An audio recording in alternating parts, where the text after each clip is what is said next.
Bangles में preserve करना था। तो साथ ही उन्होंने हमें अपनी बैंगल की मेजरमेंट भी दे दी जो कि थी 2 inches. So let's start the process. और प्रोसेस में सबसे पहली चीज़ होती है फ्लावर्स। प्यारी बैंगल्स बनाने के लिए ना फ्लावर्स का सबसे पहले परफेक्ट होना बहुत ज़रूरी है। परफेक्ट होना मीन्स उनका कलर बहुत फ्रेश आए, फ्रेश फ्लावर्स हों, उनमें वाइट वाला पोर्शन कम हो, रेड हो। इसलिए फिर हम अपने फ्लावर्स को ना खुद ही क्लीन करते हैं। फ्लावर्स मेरे हों या कस्टमर के हों, क्लीनिंग मस्ट। ये आप देख रहे हैं ये थोड़ा सा प्रोसेस मतलब इतना स्पीड अप करके आपको दिखाया हुआ ना, इसी टाइम काम में ही हमें आधा घंटा लग जाता है, मतलब एक सेट के लिए। ये छोटा छोटा काम ही इतना इंपॉर्टेंट हो जाता है ना कि मतलब कस्टमर को लगता है ये तो कुछ भी नहीं है, तो इजी काम है। बट आप जब 2 के बजाय 200 बैंगल्स बना रहे हो और आपको ये काम करना पड़ा है तो फिर सोचेंगे कितना टाइम लगता होगा। खैर यहाँ हमने बैंगल्स के मोल्ड के अंदर फ्लावर्स को डाल दिया था और अब हम ये कर रहे हैं इसके लिए रेजिन को। अप्रोक्सीमेटली 18 to 20 ग्राम्स जो है ना वो रेजिन डालती है एक बैंगल मोल्ड के अंदर। स्लिम वाले वाइट में थोड़ी सी ज़्यादा जाती है, 25 तक जाती है। ये करने के बाद मिक्स करने के बाद फिर बारी आती है इनमें गोल्ड फ्लेक्स ऐड करने की। गोल्ड फ्लेक्स वो कस्टमर की डिमांड के ऊपर होता है। बहुत सारे कस्टमर्स कहते हैं कि हमें कम गोल्ड फ्लेक्स चाहिए, रेड कलर ज़्यादा हो, और ज़्यादातर कस्टमर्स कहते हैं कि हमें गोल्डन भी ज़्यादा चाहिए। तो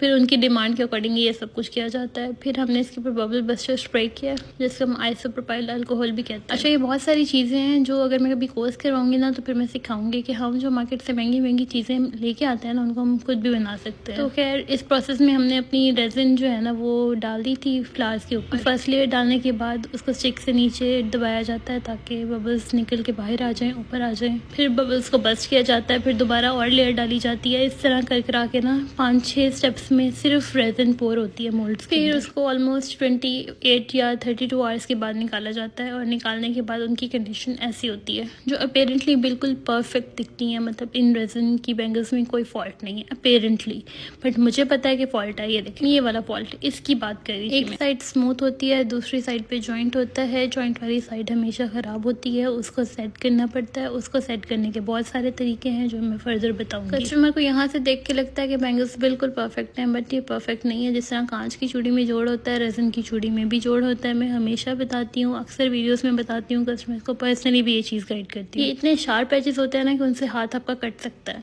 तो इनको फाइल करना बहुत ज़रूरी है। फाइल करने के लिए जो ज़्यादा निकला हुआ पार्ट होता है उसको हम कटर से फाइल करते हैं ताकि वो इवन हो जाए। ये देख लें, एक्स्ट्रा रेजिन के पार्ट को ना हम इस तरह से कटर से कट करते हैं। एंड ये मिनट्स में दिखने वाला प्रोसेस ना डेज का प्रोसेस होता है। ये एक दिन का भी काम नहीं होता, मिनिमम 3 to 4 डेज रिक्वायर होता है मिनिमम। और ये इतना डेंजरस है, मतलब कहीं हाथ पे लग गया तो फिर हाथ गया, मतलब 4-5 दिन तो वो जख्म कहीं नहीं जा रहा, क्योंकि इतनी स्ट्रेंथ के साथ ये करना पड़ता है। जिस स्ट्रेंथ के साथ आप उसको फाइल कर रहे हो उसी स्ट्रेंथ के साथ आपके हाथ को भी हिट कर सकता है। हुआ भी है काफ़ी दफ़ा। ये हम 2 सेट्स बना रहे थे बैंगल्स के और उसके बाद मेरे हाथों की जो हालत थी ना, लिटरली क्रैम्प्स हो गए थे और बहुत शदीद वाले। एक्स्ट्रा रेजिन को तो हमने कटर से कट कर दिया था, बट जो उसके ऊपर अनइवन एजेस थे उनको फाइल करने के लिए जो मैंने तरीका निकाला है वो था ये। स्टार्ट में मैं रेगमाल के साथ करती थी क्योंकि मुझे पता नहीं था इस तरह का कोई इक्विपमेंट भी होता है। तो माइंड में एक आइडिया आया, रिसर्च की, काफ़ी रिसर्च के बाद मुझे ये इक्विपमेंट मिला जिससे हम बैंगल्स को इस तरह से फाइल कर सकते हैं कि उनकी अनइवन सरफेस इवन हो जाए। बट इसके जो ब्रेसेस थे ना वो थोड़े ज़्यादा बड़े थे जिसकी वजह से निशान आते हैं। उनको फिर हमने रेगमाल से या सैंड पेपर से इस तरह प्रॉपर सैंड करना होता है ताकि सरफेस इवन हो जाए। बस मेरे हाथों की हालत देखें।